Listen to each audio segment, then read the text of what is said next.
सको अलग पलक निरखत रहूं गुरुमूर्ति की गुरुवर गोविंद से मन में देख विचार हरि सिर तो पार पार गुरु सिर तो पार गुरु सिर तो पार।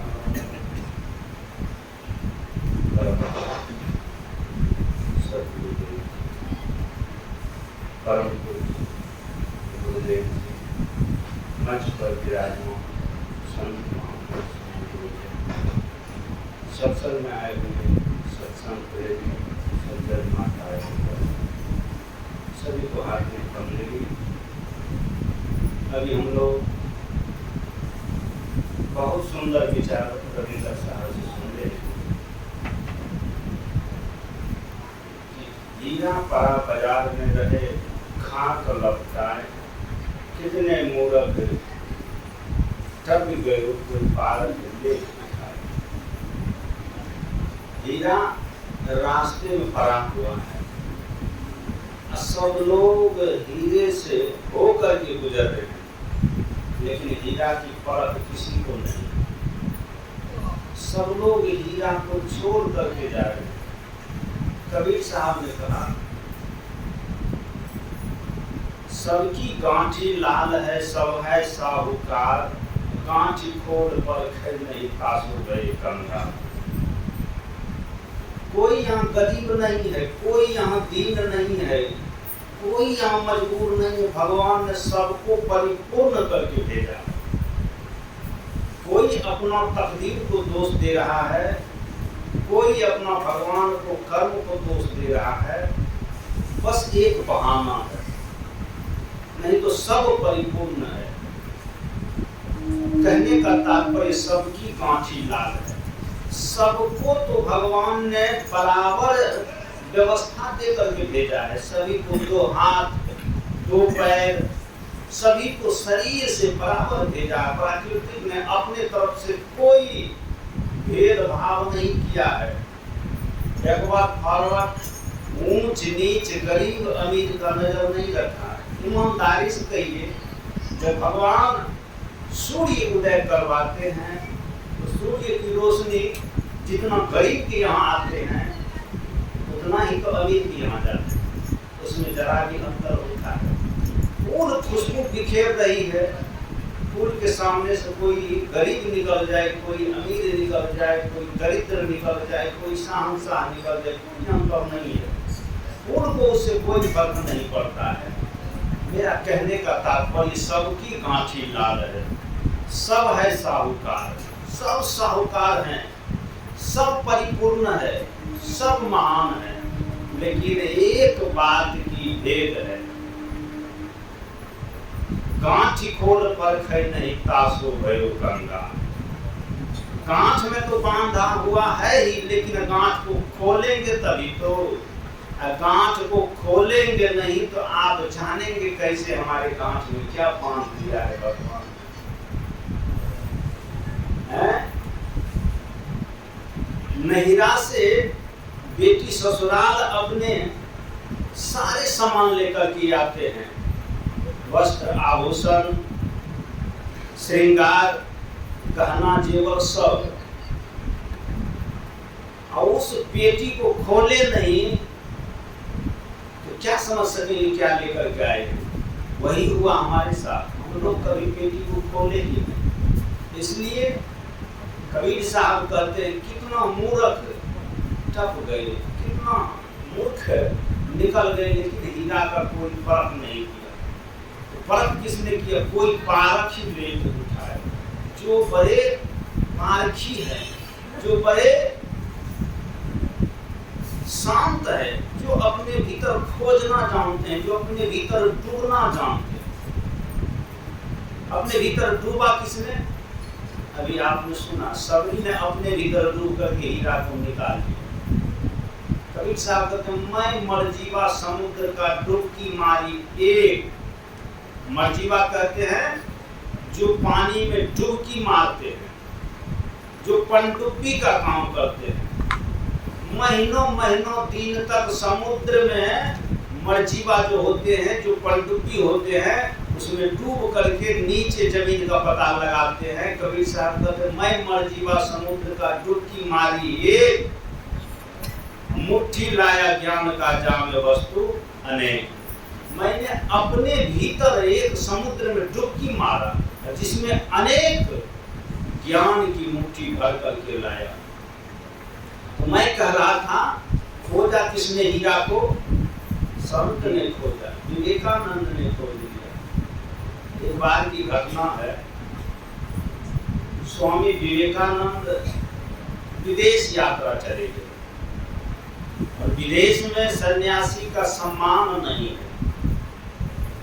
यहाँ ही जो लोग नहीं जानते सन्यास का मतलब क्या है, जिनकी वृत्ति साधारण है, जिसका वृत्ति सांसारिक है, वो तो सन्यास का मतलब समझते भिखमंगा। जिसके भीतर मेहनत करने के लिए जोश नहीं है, हिम्मत नहीं है, जो कमजोर है, लाचार, वो आदमी सन्यासी बन जाते, किसी तरह से पेट भरेगा। लोग तो सीधी सी बात देहाती भाषा में यही समझते हैं, जिसको खाने पीने के लिए नहीं मिलता है बाबा जी पर। लोग इसके लिए मुहावरा भी बना लिए हैं, घर में होला खटपट तो चल बाबा जी मत पर।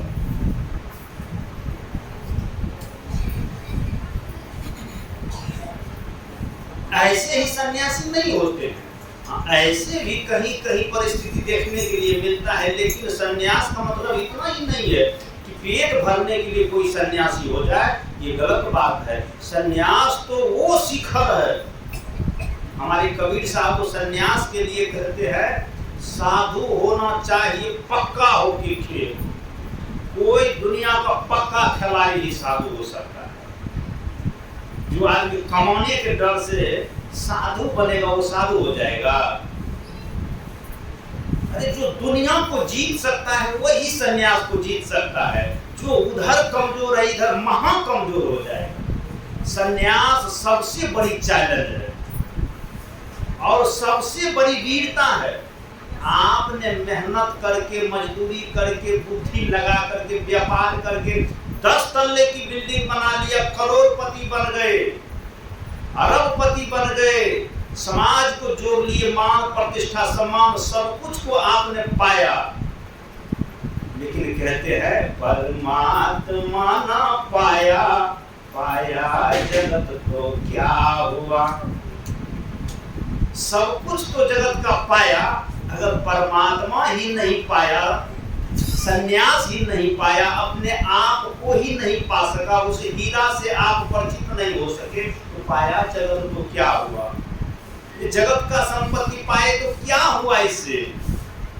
पाया तो सिकंदर भी था, रावण तो सोने के घर में सोते थे, तो क्या फायदा? सोने के घर साथ तो लेकर के नहीं गए, ही रह गया। इसीलिए विचारक कहते पाया जगत तो क्या हुआ।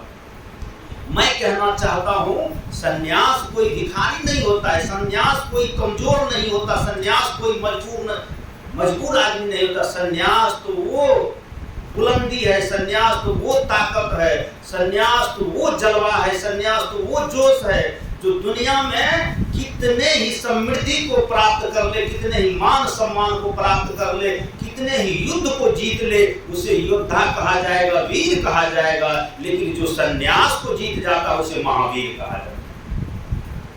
हमारे देश में सन्यास को महावीर कहा जाता है। इसीलिए तो हमने जैन के सन्यासी 24 तीर्थंकर में भगवान महावीर को हमने महावीर कह दिया। क्यों? क्योंकि जो दुनिया को जीतता है वो वीर होता है, लेकिन जो सन्यास में आकर के जीत प्राप्त करता है उसे महावीर कहते हैं। महावीर किसका नाम है आप लोग जानते हैं? एक बजरंगबली को हम महावीर कहते हैं, दूसरा भगवान महावीर को महावीर कहते हैं। महावीर किसका नाम है आप लोग जानते हैं? एक बजरंगबली को हम महावीर कहते हैं, दूसरा भगवान महावीर कहते हैं। महावीर किसका नाम है आप लोग जानते हैं? एक बजरंगबली को हम महावीर कहते हैं, दूसरा भगवान महावीर कहते हैं। महावीर को महावीर कहते हैं।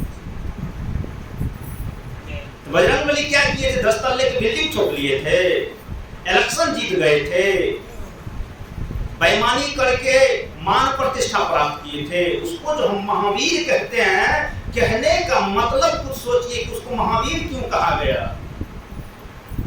और भगवान महावीर को भी महावीर क्यों कहा गया? इसलिए सन्यास वो चीज है जो दुनिया में कबीर साहब कहते हैं साधु होना चाहिए पक्का होकर खेल।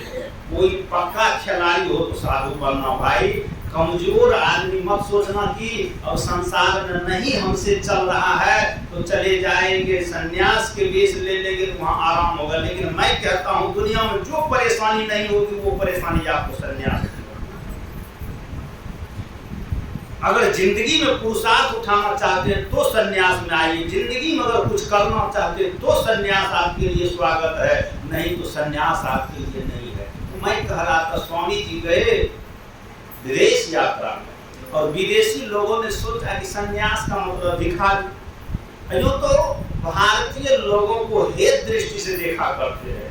भारत के लोगों का हैसियत क्या है? ये तो भारत के सारे लोग गरीब होते हैं, भारत के सारे लोग खोखला होते, कमजोर होते हैं, इसके पास बुद्धि अधिक नहीं होता है।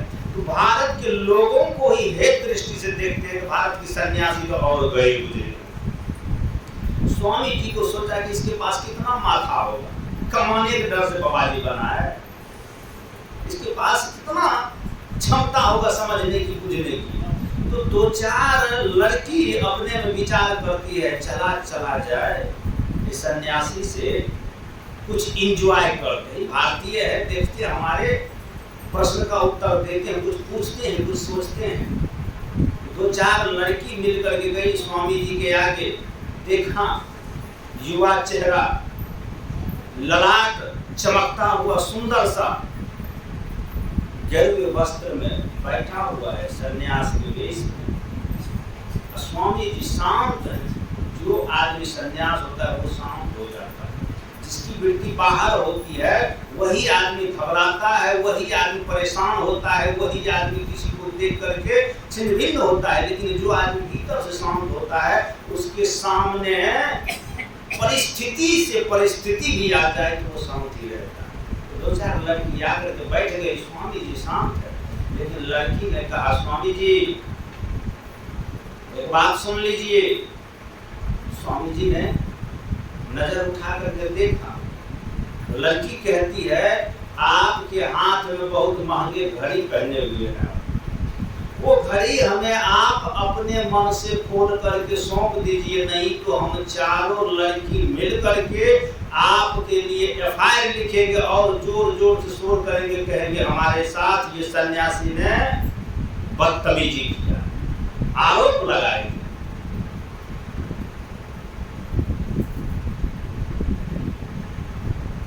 और ये आसान बात है। लोग सोचते हैं अगर कोई लड़का कोई लड़की पर आरोप लगाए, चाहे वो लाख गलती करे,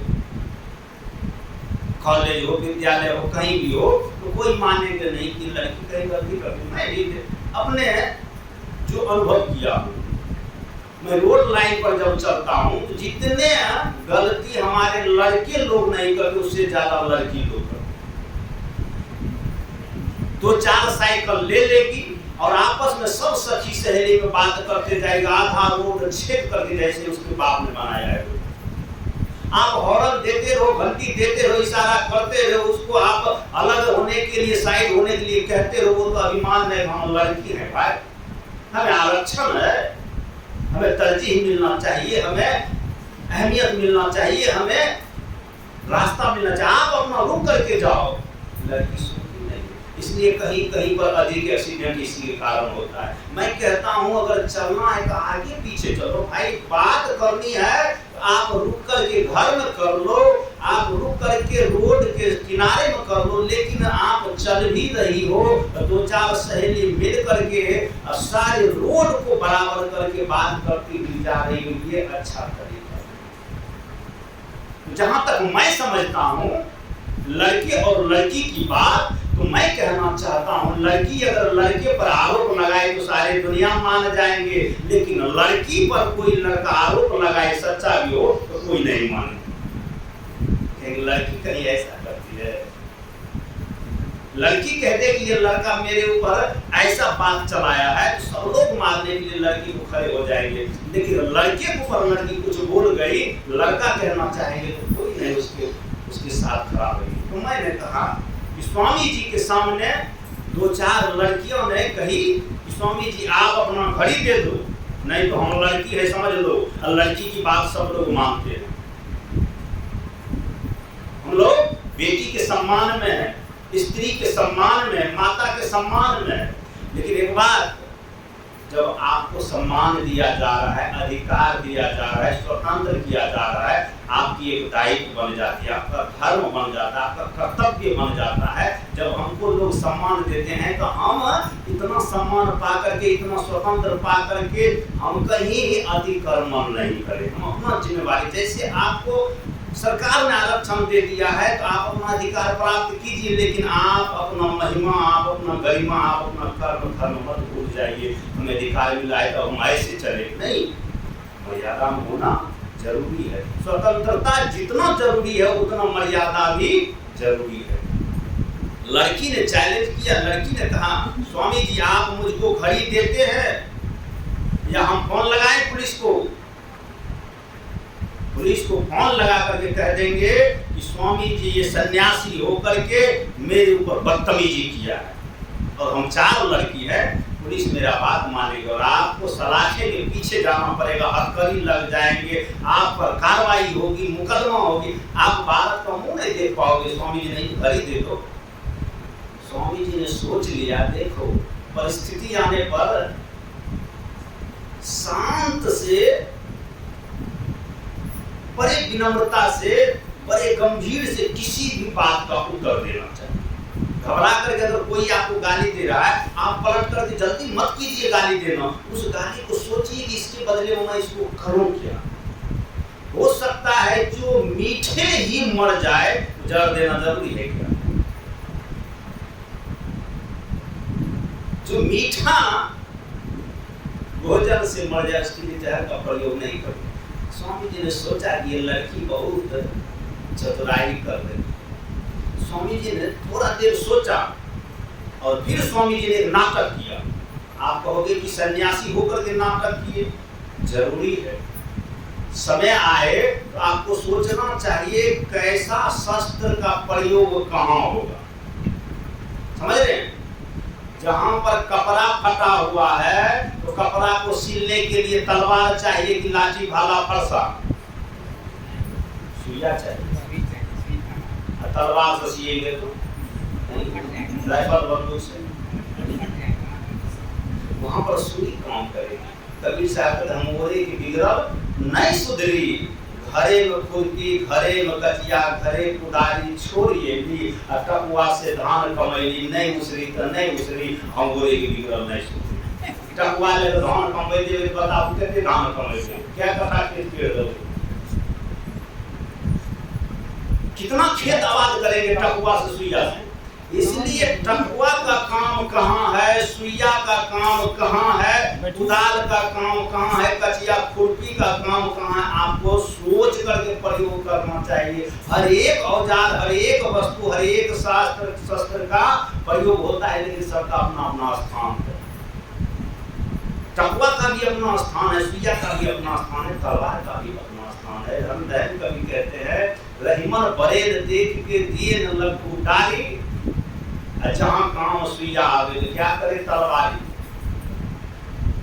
तलवार आपके हाथ में तो सुई को फेंक मत दीजिए, आप सुइया का क्या जरूरी है। तलवार तो महंगी चीज है, इतना बड़ा शस्त्र मिल गया है, अगर कपड़े पड़ जाए तो तलवार की कोई जरूरत नहीं। इसलिए कहां पर किस बुद्धि का काम होगा, कहां पर कौन सा औजार काम आएगा, उसके लिए गंभीर होना जरूरी है। थोड़ा इंतजार, थोड़ा विचार करना जरूरी है। यही आध्यात्मिक और सांसारिक में अंतर है। हम लोग झट से उसको उत्तर दे देते, बिना सोचे समझे कुछ कर बैठते, लेकिन स्वामी जी थोड़ा देर सोचते हैं और सोच विचार के जो करते वो गलती होता है। स्वामी जी ने नाटक किया, स्वामी जी ने बहरा होने का नाटक। लड़की जैसे कहती है कि हम शोर करने लगेंगे, पुलिस को फोन लगाएंगे, नहीं तो घड़ी दे दीजिए, आपको आपके साथ हम ऐसे आरोप लगाएंगे, आप पर मुकदमा चलने लगे, कहने लगेंगे हमारे साथ स्वामी जी ने बदतमीजी की है, स्वामी जी ने बहरा होने का नाटक किया। मैं गूंगा हूँ, मैं बहरा हूँ, नहीं सुनता हूँ, नहीं बोल सकता हूँ, तुम क्या कह रही हो हम नहीं जानते। तो लड़की समझती है कि सन्यासी बहरा है। तो स्वामी जी ने इशारा किया, हमें जो कहना चाहती हो बहन, सिस्टर्स, हमें लिख करके दो। इशारा किया, हमें कोई पेपर पर, सादा पेपर पर लिख करके दो, तो हम लिखे हुए बात शब्द को हम फिर लिख करके उत्तर देंगे। इशारा से कहते हैं। तो सब लड़की समझ के पढ़े लिखे हैं लेकिन गूंगे बहरे हैं, तो सब लड़की ने लिख करके दी कि स्वामी जी आप अपना महंगे घड़ी हमको दे दीजिए, और नहीं तो आपके ऊपर आरोप लगाएंगे कि मेरे साथ बदतमीजी किया है, पुलिस को फोन लगाएंगे, नहीं तो घड़ी दे दीजिए। यह बात जो लिखित रूप से लड़की देती है, तो स्वामी जी कागज को समेट करके अपने पैकेट में रखते हैं और फिर कहते हैं अब तुम्हारे ऊपर एफआईआर है, तुम कान खोल करके सुन लो, तुम सब लड़की अपना अपना घड़ी खोल करके मेरे पास जमा करो, नहीं तो ये पर्ची हम जा करके पुलिस स्टेशन में जमा करेंगे। लड़की हम धमकी दे रही थी, अब तुम अपना घड़ी जमा करो।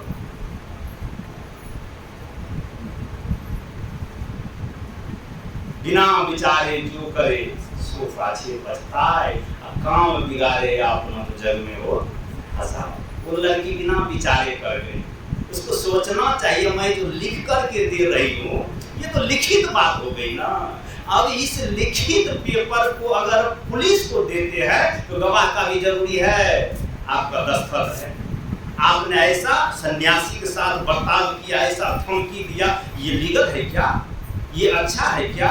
ये धर्म है क्या? नहीं, तुमने अधर्म को अपनाई हो। मौखिक कह रही थी तो स्वामी जी चुपचाप थे कि हमारे पास गवाह नहीं है। ये लड़की हमारे ऊपर इतना बड़ा इल्जाम थोप रही है। स्वामी जी ने बुद्धि से काम किया कि तुम लिख करके दो, और लड़की लिख करके देती है तो लड़की फंस जाती है। स्वामी जी कहते अब तुम अपना घड़ी जमा करो, सब लड़की जमा करो। और सब लड़की को घबराने लगी, हाय मैं क्या कर गलती कितना बड़ा गलती कर बैठी। अब तो ये अगर पुलिस को दे देंगे तो हमारा क्या क्या होगा, कितना बड़ा हमारा चरित्र पर आना चाहेगा, समाज में लोग क्या कहेंगे, हमारे प्रशासन हमारे साथ क्या करेंगे कि लड़की होकर के सन्यास के साथ ऐसा करता है। सब लड़की स्वामी जी के चरण पर गिरने लगे, माफ कर दीजिए महात्मा जी, हम आपको नहीं पहचान सके। हमने सोचा कि भारतीय लोगों की हैसियत क्या होती है, उसके पास थिंकिंग पावर कितना होता है, कम होता है, उसके पास विचार शक्ति कहाँ है।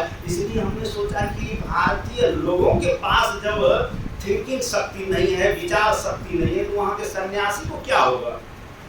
सन्यास को तो लोग भिखमंगा कहते हैं, सन्यास को तो लोग ऐसे समझते जो कुछ नहीं कर सका तो सन्यास बन गया, जिससे जगत का कोई काम नहीं हुआ वही सन्यास बन गया। हम तो स्वामी जी यही समझते थे कि आपके पास क्या होगा, इसीलिए हमने आपको कहा। लेकिन स्वामी जी कहते खबरदार अब घड़ी जमा करो।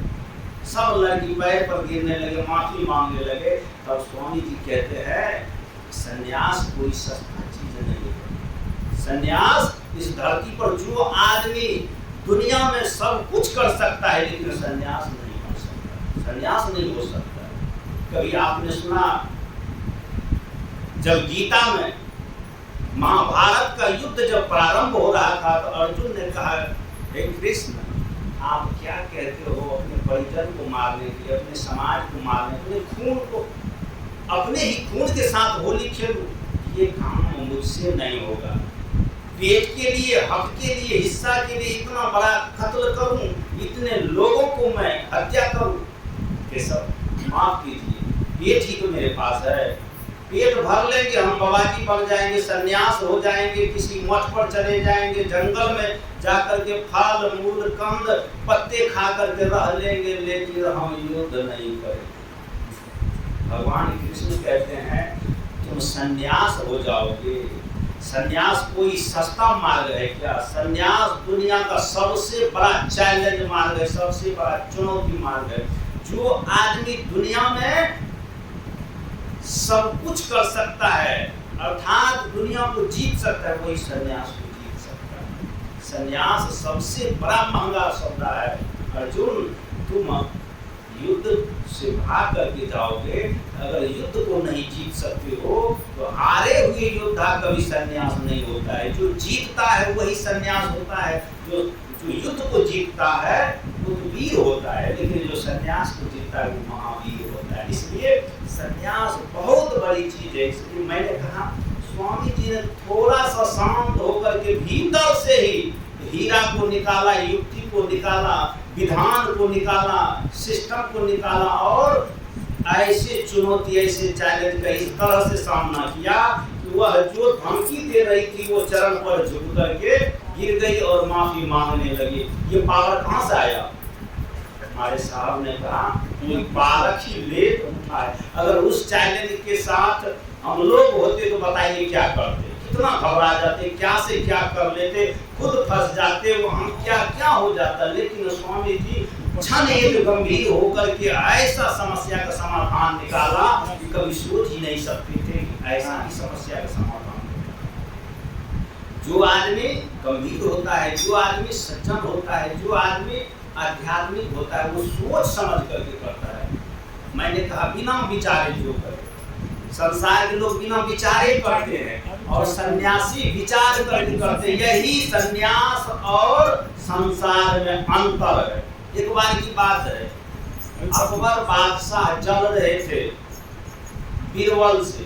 बीरबल अकबर की कहानी सब लोग जानते। अकबर थे राजा, बीरबल थे मंत्री। अकबर थे बादशाह, बीरबल थे वजीर। तो बताइए, एक मालिक को उनका नौकर बताए सब कुछ करने के लिए, चलने फिरने के लिए, कारोबार करने के लिए, तो मालिक को जलन हो रहा था कि मैं मालिक हूँ लेकिन होता है सब कुछ इसी का कहा हुआ। क्यों? क्योंकि जो भी सामने मुद्दा आता था उसमें विचार करने के लिए बीरबल सबसे कुशल होते, और जो अच्छा विचार देगा उसका विचार कौन नहीं मानेगा। आपको कोई बेहतर विचार देने लगे आपसे भी, आप सोचेंगे हमने जो सोचा था, हमसे तो आप अच्छा सोच लिए हैं, तो आप ही का सोचा हुआ करेंगे। तो जो अकबर करना चाहता था, किसी भी फंडे को, एजेंडे को, किसी भी मुद्दा पर जब बीरबल सोच अपना रखता था, अकबर अपना सोच रखता था, तो बीरबल उससे अच्छा सोच करके देते। अकबर को जलन हुआ, राज मेरा है, मालिक मैं हूँ, लेकिन बात इनकी चलती है, यही सब कुछ सब दिन करता है, क्योंकि हमसे अधिक माथा इनके पास है, सोच इनके पास है, समझदारी इनके पास है। जलन होता है आदमी। इतने बड़े कुर्सी पर हम बैठ करके, ये मेरा नौकर सब दिन मुझे ये बताता है हजूर ऐसे किया जाए, हजूर ऐसे किया जाए, और मुझे मजबूरन इनके ही बात पर करना होता है। क्यों? क्योंकि ये तो कहते हैं वो बात बिल्कुल 100%, 100% सही कहते हैं, और इनके बाद में बल होता है। जलन होता था। कहा कि इसको तो हम नहीं जीत सकते हैं, लेकिन इसको बाप को जीत सकते हैं। बीरबल का बाप था सीधा सा। अकबर ने कहा चलो जिंदगी भर मेरी बेइज्जती बीरबल के सामने होगी, क्योंकि हम कितना भी सोच करके आते थे, हमारे सोच को ये तुच्छ कर देते थे, हमारे सोच को ये छोटा कर देते हैं। तो सब दिन हम इनके साथ छोटा बन करके आए हैं, आज इनके बाप को हम अपने सामने छोटा बना दिए और बदला वसूल हो जाए। बीरबल से कहा अकबर, बीरबल तुम्हारे साथ तो बहुत बातचीत हुई है, लेकिन दिल करता है, जी चाहता है एक बार तुम्हारे पिताजी से मिलते, बहुत अच्छा होता। तुम अगर कल सभा में अपने पिताजी को साथ ले आते तो बहुत अच्छा आनंद आता, बहुत खैरियत। बीरबल समझ गया कि दाल में काला है, कि हमसे नहीं जीत रहा है तो मेरे बाप को बुला रहा है। मेरा बाप बेचारा गांव का सीधा साधा आदमी, बिल्कुल साधारण आदमी। ये अकबर बादशाह क्या पूछेंगे, हमारे पिताजी क्या बताएंगे, कितना हंसी कराएंगे, कितना बेइज्जती फज्जती कराएंगे। बीरबल समझ गए। जो आदमी प्रेजेंट ऑफ माइंड जिसके पास होता है, सोचने की क्षमता, थिंकिंग पावर, वो आप बोल करके क्या करना चाहते हैं वो समझ लेते। कबीर साहब ने भी संकेत किया, बोलत ही पहचानिए साहू चोर की बात। बोलने से पता चल जाता है साहू है कि चोर है। राजा आदमी का बोली राजा जैसे निकलता है, चोर आदमी का बोली चोर जैसे निकलता है। चोर कितना ही नकल करे राजा होने का, तो नकल ही होगा, वो असल नहीं होगा। इसलिए बीरबल के पास तो क्षमता है कि अकबर जो कह रहे हैं ये किस लिए कह रहे हैं, कल मेरे पिताजी को सभा में लाकर बेइज्जती करेंगे, यही कल यही करेंगे। बीरबल ने कहा अब जहां अपना हाकिम का आदेश है, उनका फरमान है, इसको तो पूरा करना मेरा धर्म है, और नहीं करता हूँ मेरी नौकरी चली जाएगी। लेकिन लाना भी है। शाम में गए अपने पिताजी को कहते हैं पिताजी कल चलना है अकबर के दरबार में। पिताजी कहते हैं बेटा क्या जाएंगे, उतने बड़े साहिंसा के सामने मैं मूर्ख गवार क्या बोलूँगा, और कुछ पूछ लेंगे, कुछ गलती हो जाएगी तो फिर क्या होगा, हम नहीं जाएंगे। कहा नहीं जाना जरूरी है। कहा हम कैसे क्या बोलेंगे, कहा पिताजी वहाँ बोलने की कुछ है ही नहीं, आप चुप भर रहना। कहा कि अगर कुछ पूछेंगे हम चुप रहेंगे तो फिर बादशाह को गुस्सा होगा, बादशाह को क्रोध आएगा, तो क्या होगा। बीरबल ने कहा बाकी हम देख लेंगे, बस आप चुपचाप रहना, मौन धारण कर लेना। एक संकेत, जो आदमी मौन हो जाता है वो सबसे जीत जाता है। मौन सबसे बड़ी दवा है। आपसे कोई झगड़ा करे ना, तो झगड़ा करने के लिए नहीं आता है, जीतने के लिए नहीं आए, तो आप मौन हो जाएंगे। ये बहुत बड़ा महामंत्र है बीरबल ने जो अपने बाप को दिया। पिताजी आप इसी मंत्र को याद कर लीजिए कि मौन ही रहना। आप सबसे माता जी अगर पुतहु गाली देने लगे तो लगे कि इसके लिए जवाब मेरे पास नहीं है, कैसे जीते, तो बाबा एक मंत्र देते हैं, बस मौन हो जाएंगे। मौन जो आदमी होता है उससे धरती पर कोई आदमी नहीं जीत सकता है। आप क्या करोगे गाली देकर, हम जवाब ही नहीं देते। एक बार बहुत बूढ़ा हो गए थे सदगुरु कबीर साहब, और बड़े बड़े योद्धा, बड़े बड़े पहलवान को बुलाया जा रहा था काशी का खेरे पर, लेकिन सबने कहा वो जीतता है, वो कुश्ती मारने में तगड़ा है, वो सबसे आगे है। कबीर साहब ने कहा हमको कोई नहीं जीत सकता। बूढ़े हैं, 100 वर्ष की उम्र है, अभी मोटे मोटे तजे तजे जवान आए हैं, आप उनसे मल्लयुद्ध कैसे करेंगे। कहा इतना ही तगड़ा हो हमको नहीं जीत सकता। तो लोगों ने पूछा कि आखिर आप क्या जानते थे, आप क्यों ना जानते हैं। आपका शरीर तो आपका चेला चटिया आपके सभी सहयोगी उठा करके बिठाते हैं, चलाते हैं, खिलाते हैं। आप युद्ध करेंगे, आप लड़ेंगे और आपसे कोई नहीं जीत सकेगा। कहा नहीं। कहा कैसे, मंत्र बता दीजिए तो हम लोग भी प्रयोग करेंगे। कबीर साहब ने कहा कितना ही तगड़ा पहलवान आए लड़ने के लिए, हमको जीतने के लिए, हम पहले 4 खाने चित हो जाएंगे, बताओ कैसे जीतेगा।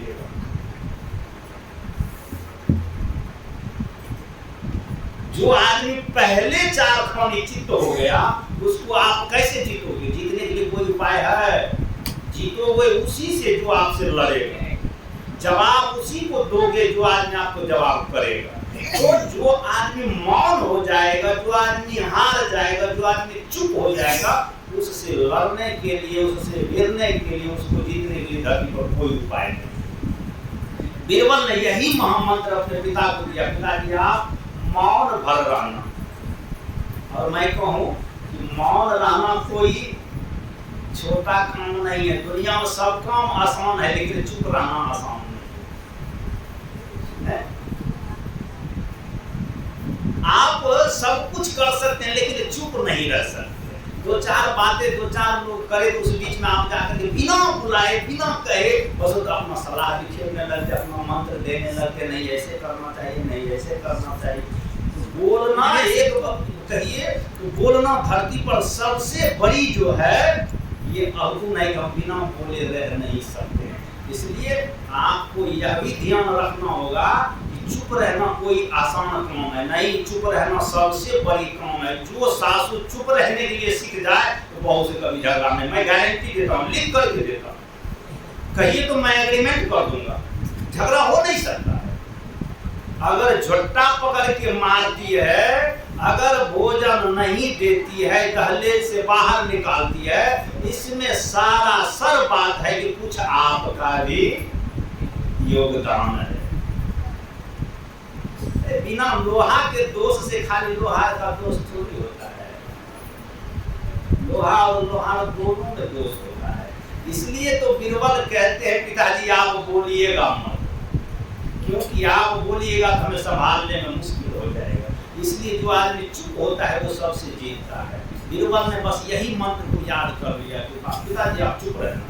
पिताजी तो डरते डरते गए, सभा में बीरबल को कह ही दिए थे बाकी सब हम संभाल लेंगे, आप चुप खाली रहिए।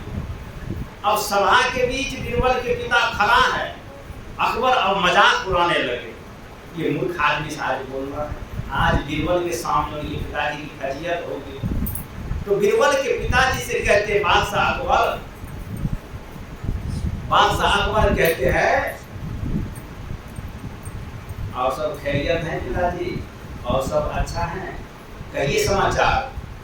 तो पिताजी को तो पहले कह दिए थे कि आपको जो बोलना समाचार पूछते हैं, हाँ या ना का कोई जवाब नहीं, बस गुम है, बस चुप है, मौन है। आप उस समय होते तब चुप रहते, बोल ही देते उससे कुछ। बोलने से हम लोग रुकते नहीं है, बोलने में लाख मना करे, लाख इनाम दे, लाख प्रयत्न करे, ये मुंह इतना बड़ा जबरदस्त मुंह जो है, हम तो कहते सुइया धागा से सीधो तभी ये करेगा, प्रयोग करना। हाँ, सबके बस का बात नहीं है चुप रहना। इसीलिए तो हमने एक सन्यासी ही ऐसा हो गया जिसको मौनी कहते हैं, जिसने इस साधना को साध लिया उसको मौनी कहते हैं, और सबसे बड़ा सन्यास है चुप रहना।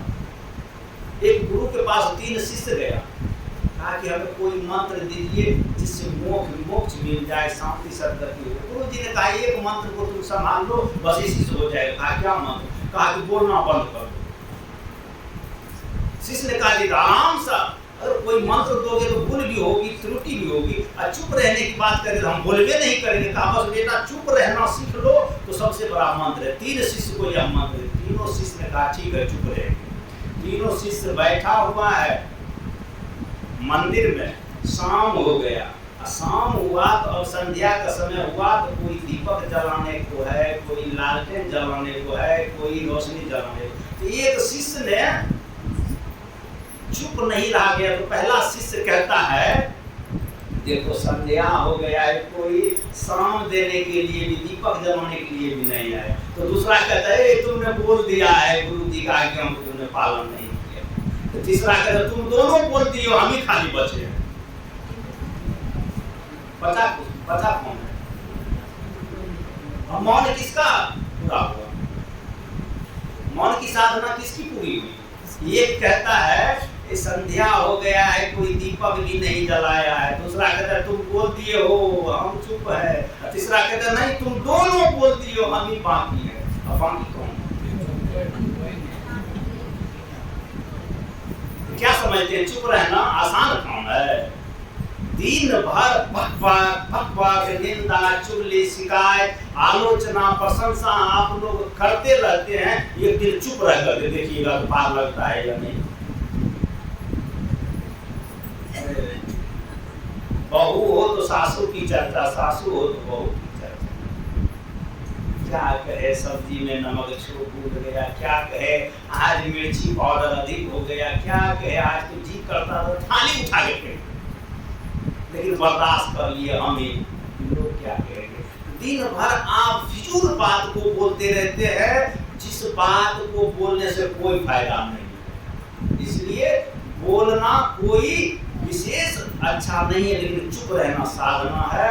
लेकिन बीरबल के पिता ने यह काम को धारण किया, इसलिए बीरबल के पिता की फैक्चुअलिटी नहीं हुई। बीरबल के पिता से कहते हैं अकबर खैरियत है पिताजी? अच्छे हैं और सब घर गृहस्थी अच्छा है? तो पिताजी कुछ बोलते ही नहीं है। अकबर को क्रोध आया।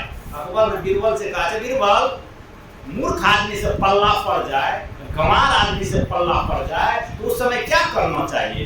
तो बीरबल ने कहा हजूर जहां अपना अगर मूर्ख आदमी से पल्ला पड़ जाए, गंवार आदमी से पल्ला पड़ जाए तो जो मेरे पिताजी कर रहे हैं वही करना चाहिए। समझ रहे बात को? अब गंवार कौन है, अब मूर्ख कौन है? मेरे पिताजी को आज मूर्ख आदमी से पल्ला पड़ गया इसलिए चुपचाप। मैं कह रहा था जो आदमी तत्क्षण बिना विचारे उत्तर नहीं देता है, सोच समझ करके उत्तर देता है, वो आदमी की उत्तर उत्तर कभी गलत नहीं होता है, वो आदमी का काम खराब कभी नहीं होता है। इसलिए हमारे कबीर साहब कहते बिना विचारे जो करे सो पाछे पछताए, काम बिगाड़े आप चरण में आशा है। इसलिए विचार करके आप काम करिए। अगर कोई गाली दे रहा है, पड़ोसी हो पड़ोसन हो, तो आप विचार कीजिए, अच्छा आज विचार करते हैं, कल देखा जाएगा, कल देखा जाएगा। एक बार भगवान राम ने संकल्प किया, कहा हम कल देखेंगे, कल मारेंगे। लक्ष्मण ने हंसने लगे। लक्ष्मण से राम ने कहा कि तुम हंसते क्यों हो, जबकि लक्ष्मण कभी हंसते नहीं। तो लक्ष्मण कहा कि भाई आप कहते हैं कि हम कल मारेंगे, आज मारो ना, आज मारने में क्या है। कहा इसलिए हम कल कहते हैं कि कल तक में हो सकता है कि गुस्सा ठंडा हो जाए, मारना क्या जरूरी है। तो जो भी गलत काम के लिए आपके भीतर वृत्ति उत्पन्न हो, उसके लिए कल पर छोड़ दीजिए, कल करेंगे, देखेंगे विचार करके।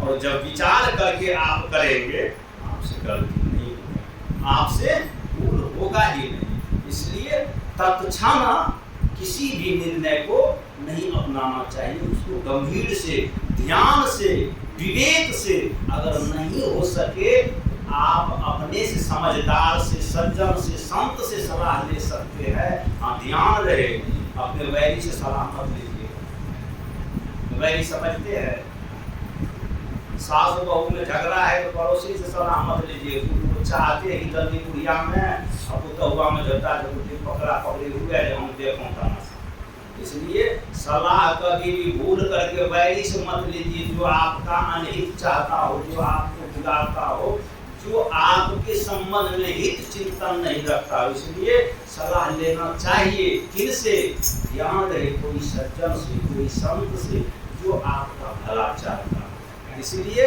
बिना विचारे जो करे सो पाछे पछताए, काम बिगाड़े आप जग में हो हंसा है। मैं कहना चाहता हूँ आप लोगों से, हमारे रविंद्र साहब कह रहे थे, हीरा कहाना, हीरा परा बाजार। बाजार मतलब ये संसार, संसार पूरा बाजार ही है। बाजार में हीरा पड़ा हुआ है, रहे खाक लपटा है। एक बात है कि उसमें खाक लिपटा हुआ है, हीरा दिखाई नहीं पड़ रहा है, लेकिन खाक के भीतर जो है कोई पारखी जान लेता है कि खाक के भीतर क्या है। ऐसे दृष्टि वाले कोई हीरा को उठा लेते हैं, और जिसको हीरा मिल जाएगा, बताओ वो आदमी गरीब रहेगा, उसको कोई चीज की कमी रहेगी। हीरा बहुत कीमती धातु का नाम है, जिसको हीरा मिल जाए वो आदमी साहूकार हो जाएगा, वो आदमी धनी हो जाएगा, वो आदमी अमीर हो जाएगा। इसलिए अगर खाक के भीतर है तो इसको परखने के लिए आपके पास युक्ति, आपके पास दृष्टि, ये अध्यात्म देता है, ये संत देता है, ये सत्संग देता है। सत्संग एक ऐसी चीज है, जैसे तैसे आदमी को कैसे कैसे हो जाते हैं, कैसे कैसे हो, जैसे कैसे समझने बात। एक जगह सत्संग हो रहा था, व्यास जी कह रहे थे कि जिसके पास जो अवगुण है यहाँ पर जमा कर दो, यही सत्संग का सफलता है। आप लोग जो सत्संग में आकर के बैठे हैं, तो सत्संग में केवल आकर के बैठने से नहीं, कुछ न कुछ अवगुण रोज आप सत्संग में त्याग कीजिए। सत्संग में जो आप सुनते हैं, जितने भी अवगुण से आपको दुष्परिणाम मिलता है, तो थोड़ा थोड़ा करके अवगुण रोज छोड़ते जाइए, तो सत्संग से वो सारे अवगुण आपका समाप्त हो जाएगा। व्यास जी कह रहे थे, उनका नियम था, जिनके भीतर जो अवगुण है कम से कम एक अवगुण रोज चढ़ाओ। सब लोग चढ़ा रहे, कोई खैनी का अवगुण, कोई सिगरेट का अवगुण, कोई शराब का, कोई मदपान का, कोई झूठ चुगली निंदा का। एक आदमी ने कहा कि बाबा हमारे पास कोई अवगुण नहीं, क्या चढ़ाए, हम नहीं खैनी खाते हैं, नहीं सिगरेट पीते हैं, नहीं शराब पीते हैं, नहीं निंदा चुगली शिकायत करते, नहीं घुसखोरी करते हैं, नहीं चोरी बेईमानी दलाली घोटाली करते, कुछ करते ही नहीं है, सब कुछ मेरा क्रियाकलाप बिल्कुल ठीक है, हम क्या चढ़ाए। कहा तो कुछ तो अवगुण होगा। कहा एक अवगुण है। कहा क्या? कहा पुराना जो धारणा है, उस धारणा के अनुसार हमको छोट जात से घृणा होता है। आज भी हमको ओछ जाति का कोई आदमी सामने आ जाता है, उसका मुंह नहीं देखने का मन करता। पता नहीं भीतर में हमें आज भी ये ग्रंथि बनी हुई है, आज भी ये धारणा है, इसलिए हमको लगता है ये अवगुण है। काम करो, तुम अपने अवगुण को आज कुछ कम से कम निर्णय लो कि हम छोड़ेंगे। हमारे घर के बगल में कुम्हार का घर है, अगर एक ओछ है कुम्हार, मुंह उनका जब मैं देख लेता हूँ तो अपने आप के भीतर में ग्लानि होता है कि हमने कुछ अधर्म कर दिया, हमने कुछ बुरा कर दिया है। तो व्यास जी ने कहा सुनो, आज से यही मैं वचन देता हूँ, अगर सत्संग में आए हो, सत्संग से लाभ लेना चाहते हो तो तुम रोज कुम्हार का मुंह देखा करो, रोज कुम्हार का मुंह देखा करो। कहा अच्छा ठीक है, सत्संग का आदेश है तो मैं रोज देखा करूँगा। अब सेठ जी रोज कुम्हार के मुंह देखने जाए, संकल्प लिया था कि जब तक कुम्हार का मुंह देखेंगे नहीं तब तक एक गिलास पानी भी नहीं लेंगे, जलपान भी नहीं, नियम बना लिया। रोज देखने जाते थे, लेकिन 2, 4, 10 दिन, 15 दिन, महीना दिन तक यह क्रिया चला। कुम्हार को पता नहीं है कि मेरा मुंह देखने आते हैं, वो दरवाजे से सामने से सड़क से गुजर जाते हैं, मुंह देख लेते, फिर जाकर के पानी लेते हैं, फिर जाकर जलपान करते। मेरा संकल्प पूरा हो।